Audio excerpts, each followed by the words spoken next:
હાય, મારું નામ છે આરજે ક્ષિતિજ અને આજે હું છું એટ વાયરોક સુપર સ્પેશિયાલિટી ઓર્થોપેડિક હોસ્પિટલ અને આજે આપણે વાત કરી રહ્યા છીએ ડૉક્ટર પ્રતીક પટેલ સાથે, who is a spine surgeon at વાયરોક હોસ્પિટલ. લોઅર બેક પેઇન કે બેક પેઇન એને જો પ્રિવેન્ટ કરવામાં આવે તો લાઈફ લોંગ એ તમને હેરાન ના કરે, એવી મને માહિતી મળી. એટલે શું એ સાચી વાત છે કે નહીં એ જાણવા માટે આજે હું બેઠો છું ડૉક્ટર પ્રતીક પટેલ સાથે, જે સ્પાઇન સર્જન છે એટ વાયરોક hospital. Sir, thank you for sparing time. FNB spine surgery, મને એવું જણાવવામાં આવ્યું તમારા ઇન્ટ્રોડક્શનમાં. અમારા બિઝનેસમાં FNB એટલે ફૂડ એન્ડ બેવરેજ, તો સ્પાઇનમાં FNB એટલે શું? FNB સ્પાઇન સર્જરી એટલે ફેલોશિપ ઓફ નેશનલ બોર્ડ. આ MCI સર્ટિફાઈડ ફેલોશિપ છે અને આપણે ઇન્ડિયામાં એની દર વર્ષે 18 સીટ્સ હોય છે. એટલે આખા MS ઓર્થોપેડિક કર્યા પછી લોકો એક્ઝામ આપે અને આમાં 18 કેન્ડિડેટનું સિલેક્શન થાય એવરી યર. અને એમાંથી મેં FNB સ્પાઇન સર્જરી કરી છે, જે આપણે PD હિન્દુજા હોસ્પિટલ માહિમ મુંબઈમાં છે, ત્યાં 2 વર્ષનો કોર્સ થાય છે અને ત્યાંથી મેં ફેલોશિપ કરી છે. સો મેં જે શરૂઆતમાં કહ્યું કે લોઅર બેકનો જે પેઇન છે એ પ્રિવેન્ટિવ છે, is that true? True, very true. કેટલા લોકોને અંદાજે બેક પેઇન થતું હશે? પર્સન્ટેજ આપણને કોઈ સ્ટેટિસ્ટિક્સ ખરા? એટલે લાઈફમાં 10 વર્ષથી લઈને એમનું ઓલ્ડ એજ સુધી થ્રુઆઉટ ધ લાઈફ 85% લોકોને કદી ના કદી કમરનો દુખાવો રહ્યો છે. આ કમરનો દુખાવો એટલો કોમન છે. 85માં હું પણ આવી ગયો. તો પછી એની બેઝિક કેર માટે શું કરવાનું? યોગ કે પેલું શું કહેવાય, સૂર્ય નમસ્કાર, એવું કરાય? ટ્રુ, સાચી વાત. એટલે કમર દુખાવો પ્રિવેન્ટ કરવા માટે એક તો પોસ્ચરલ કેર, જે સૌથી ઇમ્પોર્ટન્ટ વસ્તુ છે. ડાયટ, વેટ કંટ્રોલ, એક્સરસાઇઝ, જેમાં કે સૂર્ય નમસ્કાર, સ્ટ્રેચિંગ એક્સરસાઇઝ અને કોર અને બેક સ્ટ્રેન્થનિંગ એક્સરસાઇઝ. આ કોમન વસ્તુ આપણે જો લાઈફમાં ફોલો કરીએ તો આ દુખાવો આપણને કદી ના થાય, કાં તો આપણે લાઈફ લોંગ કમર દુખાવા અને આપણે પ્રિવેન્ટ કરી શકીએ. તમે ડાયટ કહ્યું એટલે કોઈ વસ્તુ એવી કન્ઝ્યુમ કરવાની, ખાવાની કે જેનાથી સ્પાઇન કે બોન્સ આપણા હેલ્ધી રહેવું? એવું પર્ટિક્યુલર નથી હોતું, પણ કેલ્શિયમ રીચ ડાયટ તમે લો, જેવી રીતે નટ્સ હોય, પછી કઠોળ હોય, આ બધી વસ્તુઓથી કમર દુખાવો ઓછો રહેતો હોય. બોન્સ કે સ્પાઇનને હેલ્ધી રાખવા માટે ડાયટમાંથી કે લાઇફસ્ટાઇલમાંથી કોઈ વસ્તુઓને રિડ્યુસ કરવી હોય તો કઈ વસ્તુઓ ના લેવી જોઈએ? એક તો પહેલાં તો સ્મોકિંગ, ઓકે, અને ટોબેકો. આ 2 વસ્તુ એટલી કોમન છે આજકાલ કે ટોબેકો અને સ્મોકિંગ, આ વસ્તુ કરવાથી એક તો બોનની હેલ્થ પુઅર થાય, એટલે કેલ્શિયમ બોનમાંથી ઓછું થાય, પ્લસ જે 2 મણકા વચ્ચે ગાદી હોય એનું ડીજનરેશન બી ફાસ્ટ થાય, જેના કારણે લોકોને લોઅર બેક પેન આજકાલ બહુ જ રહેતો હોય છે. મને એવું ખબર હતી કે સ્મોકિંગથી લંગ્સ ખરાબ થાય કે બ્લડમાં ઇમ્પ્યોરિટીઝ કે વોટ એવર, આ બોન્સને અને સ્પાઇનને પણ એ હેરાન કરે, એ આજે પહેલી વાર ખબર પડી. So if you are consuming any tobacco products, please stop right now. કાલનો ઇંતજાર ના કરશો, આજે જ બંધ કરી દો. આજે જે વિષય વિશે આપણે વાત કરવાના છીએ એટલે કે કરોડરજ્જુ, સ્પાઇન. તો સર, આ જે સ્પાઇન છે એની રચના કેવી હોય? તો સ્પાઇનમાં ટોટલ 33 મણકા હોય છે. ઓકે, હવે એક મોડલ દ્વારા આપણે સમજીએ કે આ 33 મણકામાં શું હોય. હવે આ સ્પાઇન છે આપણી આખી, જેમાં ઉપર સર્વાઇકલ વર્ટિબ્રા કહેવાય, એટલે કે ગરદનના મણકા, એ ટોટલ 7 હોય. આ આપણા છાતીની પાછળ આવેલા મણકા હોય છે, જે બ્લુ કલરમાં દેખાય છે, એ ટોટલ 12 હોય છે. અને આ આપણા લંબર સ્પાઇન, એટલે કે આપણા કરોડરજ્જુ, એટલે લોઅર બેકના મણકા છે, એ ટોટલ 5 હોય. અને આ છે સેક્રમ, જેના પર આપણે બેસીએ, એટલે સીટ બોન કહેવાય એને, બરાબર. એટલે હવે આજે જે આપણે વાત કરવાના છે લોઅર બેક પેન, એનું મોસ્ટ કોમન જે રીઝન હોય એ લોઅર બેક, એટલે કે લંબર સ્પાઇનમાંથી આવતો દુખાવો. એટલે લોઅર બેક પેન જે મોસ્ટ કોમનલી લંબર સ્પાઇનમાંથી આવતો હોય છે. હવે આ મોડલને આપણે ડિટેલમાં સમજીએ તો આપણે બીજું મોડલ જોઈએ કે આ આપણી લંબર સ્પાઇન છે, જેમાં ટોટલ 5 મણકા હોય. એ આપણો ફ્રન્ટ પાર્ટ છે, એટલે કે પેટનો ભાગ, આ પાછળનો ભાગ છે. હવે આ મોડલ આગળથી આવી રીતે દેખાય અને પાછળથી આવી રીતે દેખાય. ઓકે. હવે 2 મણકા વચ્ચે આવી રીતે ગાદી આવેલી હોય અને આ આપણા મણકા છે, એટલે કે L1, L2, L3, L4, L5 અને આ સેક્રમ. હવે 2 મણકા વચ્ચે ગાદી હોય અને પાછળથી એને સપોર્ટ કરતા આવી રીતે જોઈન્ટ આવે, જેમાં આવી રીતે મૂવમેન્ટ થતી હોય, અને વચ્ચેથી એમાં આવી રીતે સ્પાઇનલ કોર્ડ જતી હોય. હવે આ જે નર્વ્સ છે એ બંને બાજુ નીકળે, જે આપણા પગમાં આવે અને પગને કંટ્રોલ કરે. ઓકે. એટલે આ 2 મણકા વચ્ચે જે ગાદી હોય એ કુશન જેવું કામ કરે. એટલે જ્યારે કમર પર ઝટકો આવે ત્યારે બધા ઝટકા ગાદી સહન કરી લે અને હાડકા, નસને અને આ જોઈન્ટને ઈજા થતા બચાવે. વાવ, ધીસ ઇઝ સો અમેઝિંગ. એટલે પેલું જે સર સ્લિપ ડિસ્ક કે છે એ કેવી રીતે થાય?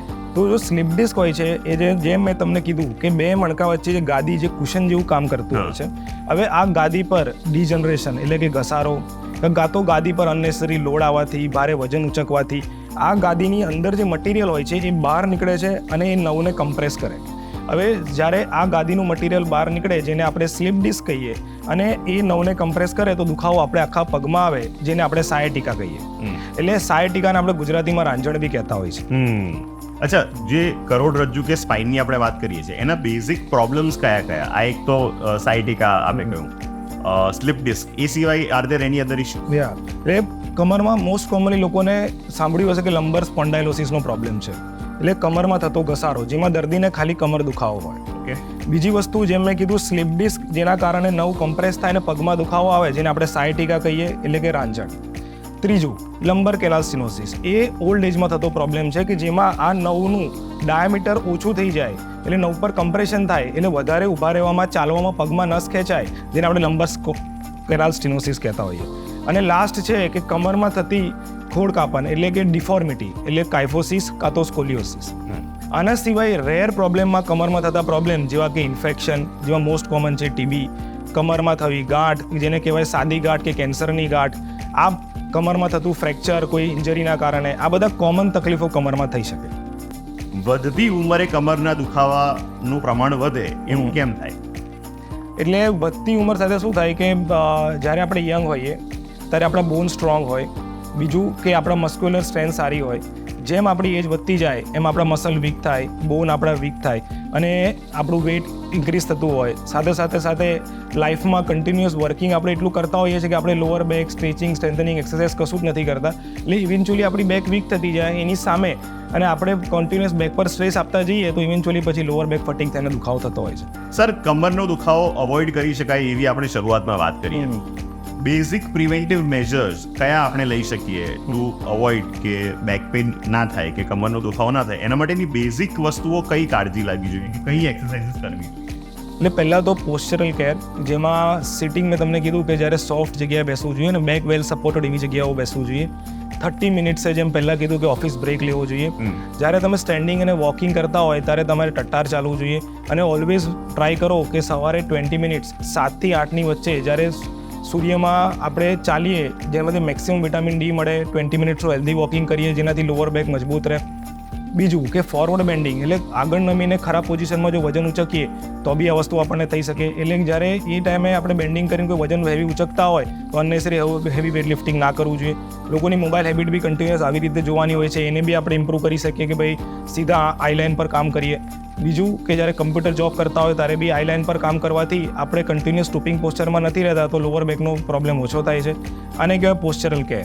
જે સેકન્ડ વસ્તુ છે કે આપણે કોર અને બેક મસલની સ્ટ્રેન્થનિંગ એક્સરસાઇઝ કરવી જોઈએ, જેમાં બેસ્ટ છે પ્લેન્ક્સ. પ્લેન્ક કરવાથી આપણા કોર અને બેક મસલ સ્ટ્રોંગ થાય છે. એના સિવાય છે સ્ટ્રેચિંગ એટલે કે સૂર્ય નમસ્કાર.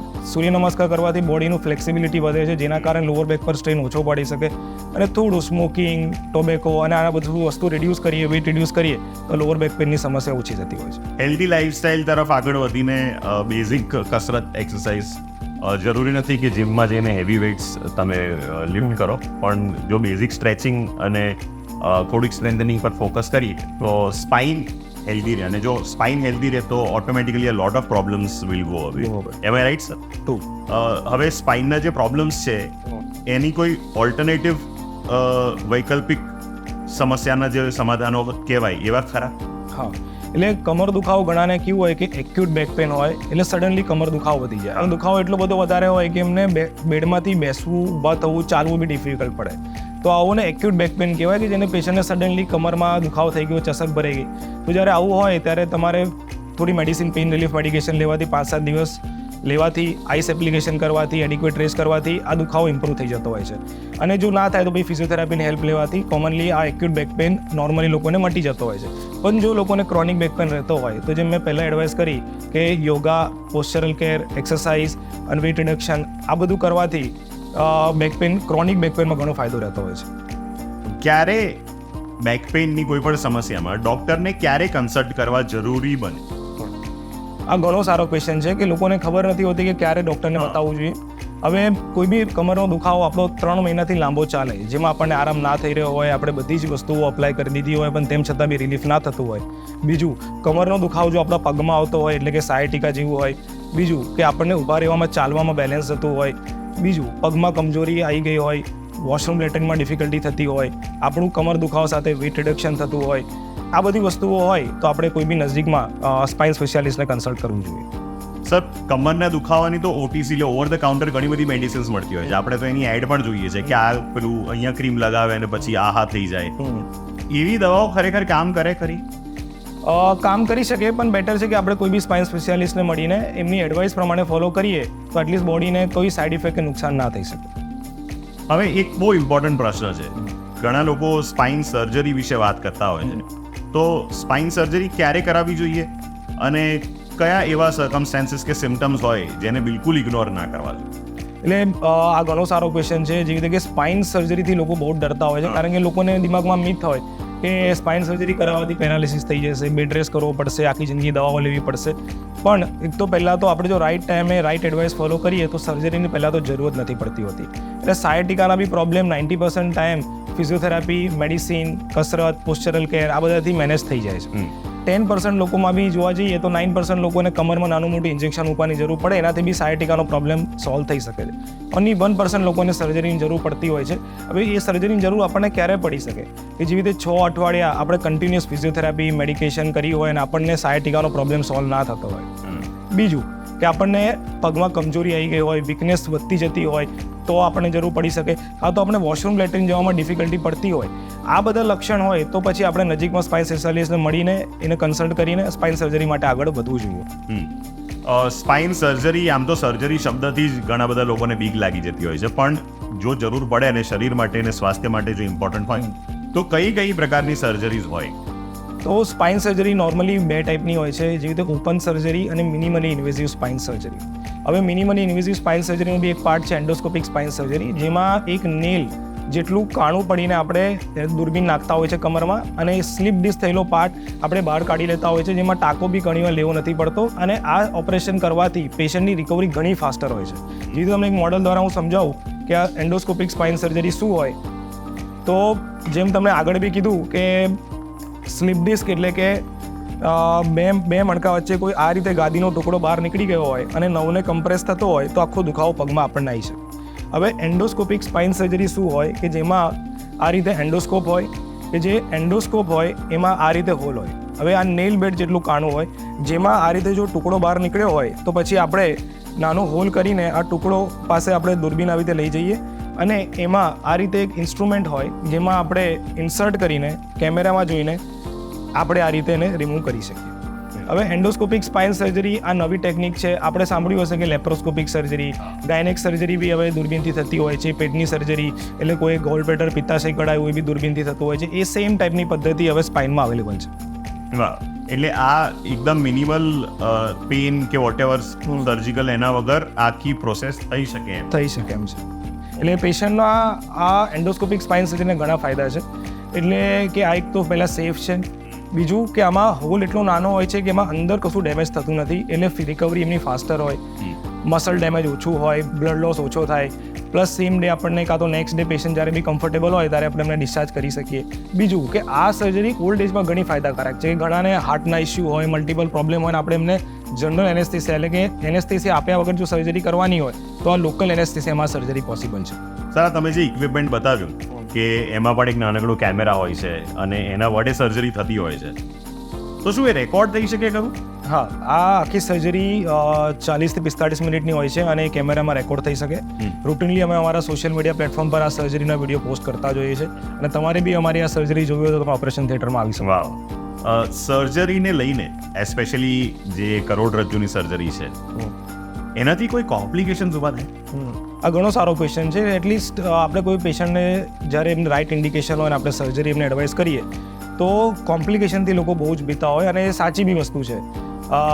પણ એન્ડોસ્કોપિક સ્પાઇન સર્જરી હવે ઘણી સેફ છે. એના જે રિઝલ્ટ છે એ મોર દેન 95% છે.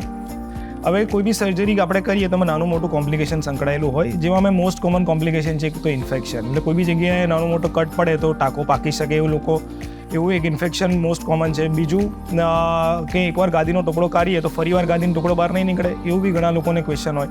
પણ આનું જે રિસ્ક ફેક્ટર છે એ 2 to 3% છે. એટલે કે થ્રુ આઉટ ધ લાઈફ ફરીવાર ગાદીનો ટુકડો એક જગ્યાએથી બહાર નીકળવાનો રિસ્ક બી રહેતો હોય છે. પણ 98% time throughout the life એ લોકો નોર્મલ રહી શકે છે. બીજું કે નસ દબાવવાથી પેરાલિસિસ તો નહીં થઈ જાય, આનો રિસ્ક નજીવું છે. એટલે કે આપણે જો 1000 સર્જરી કરીએ તો હાર્ડલી 1 કાં તો 2 પેશન્ટને આ થવાનું રિસ્ક હોય છે, અને એ બી 3 થી 4 મહિનામાં most of the time recover થઈ જતું હોય છે. એટલે ઓવરઓલ જોવા જઈએ તો 96 to 97% આ એન્ડોસ્કોપિક સ્પાઇન સર્જરી સેફ છે. નાનું મોટું રિસ્ક સંકળાયેલું છે, પણ એમાં એટલું ડરવાની જરૂર નથી હોતી. સ્પાઇન સર્જરી કે કરોડરજ્જુની સર્જરી, એનું એડવાઇસ તમે આપતા પહેલા તમે શું વિચારતા હો મનમાં? આ બહુ ઘણો સારો ક્વેશ્ચન છે.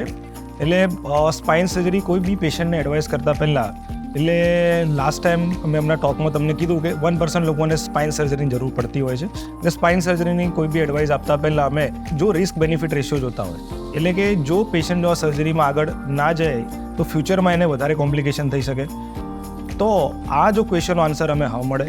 બીજું, કાં તો આ સેમ વસ્તુ જો મને થઈ હોય કાં તો મારા ઘરના મેમ્બરને થઈ હોય, તો શું આ સર્જરીની ડિસિઝન હું લેત? આ જો બંને વસ્તુઓનો મને હા મળે તો જ અમે કોઈ બી વ્યક્તિને પેશન્ટને અમે સ્પાઇન સર્જરીની એડવાઇસ આપતા હોઈએ છીએ. Great. So thank you so much doctor Prateek Patel. વાયરોક હોસ્પિટલમાં આજે બેઠા છીએ અને કરોડરજ્જુ કે સ્પાઇન એને હેલ્ધી રાખવા માટે કે એને સ્વસ્થ રાખવા માટે, ઇન્ટેક્ટ રાખવા માટે શું કરવું જોઈએ, એના પ્રિવેન્ટિવ મેઝર્સ વિશે વાત કરી. અને ખાસ એ વાત કરી કે આ જો કરોડરજ્જુ કે કમરનો દુખાવો હોય તો એને કેમ ઇગ્નોર ના કરવો જોઈએ કે ક્યારે ઇગ્નોર ના કરવો જોઈએ.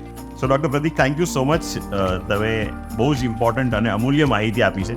એન્ડ વી આર હોપિંગ કે જેટલા પણ લોકો આ વિડીયોને જોશે દે રિમેઇન હેલ્ધી, અને આ ઇન્ફોર્મેશન તમારા નજીકના લોકો સાથે પણ શેર કરજો જેથી કરીને એમને પણ ફાયદો થાય.